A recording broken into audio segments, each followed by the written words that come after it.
Hello everyone, my name is Jaya Srivastava and hope you all are fine.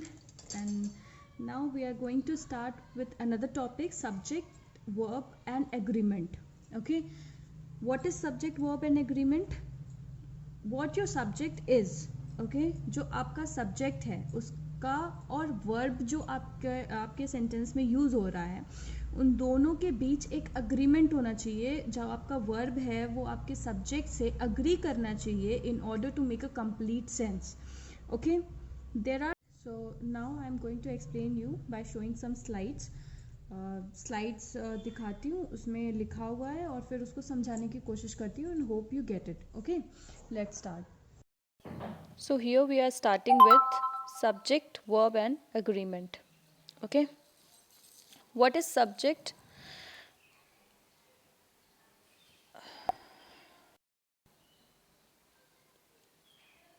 देखिए, आपका subject है और आपका वर्ब है. सब्जेक्ट आपका या तो सिंगुलर हो सकता है या तो प्लूरल हो सकता है, और जो आपका वर्ब होगा वो भी या तो सिंगुलर हो सकता है या तो प्लूरल हो सकता है. नाउ द वर्ड इज, जो आपका सिंगुलर सब्जेक्ट होगा वो प्लूरल वर्ब लेगा, ठीक है, और जो प्लूरल सब्जेक्ट होगा वो सिंगुलर वर्ब, उसके साथ सिंगुलर वर्ब जाएगा.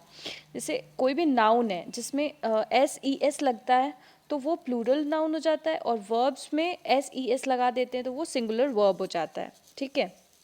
आंसर रूल नंबर 1 हमारा क्या कहता है, when two subjects are connected with and they take plural verb. अगर दो सब्जेक्ट हैं हमारे जिनको एंड कंजंक्शन से हमने ज्वाइन किया है तो वो जो होंगे वो प्लूरल वर्ब लेंगे.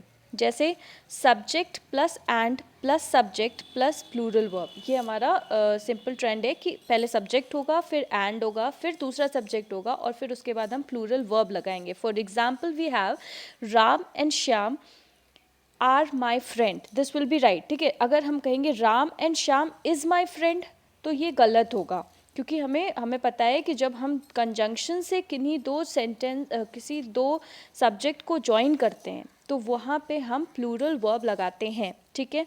जैसे he and I am going to the village, ये गलत होगा because he and I are going to the village होगा. Okay, hope you are getting it.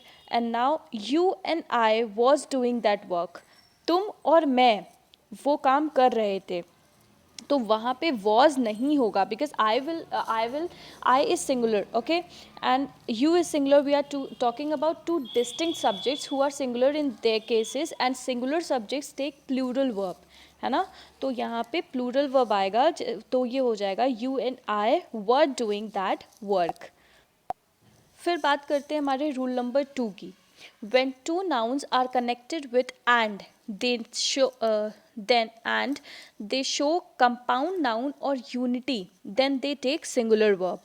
अगर कोई दो नाउन है जो and से जुड़े हुए हैं पर वो एक कंपाउंड नाउन दिखा रहे हैं, वो पहले से जुड़े या फिर कोई यूनिटी दिखा रहे हैं, तो वहाँ पे हम सिंगुलर वर्ब लगाते हैं.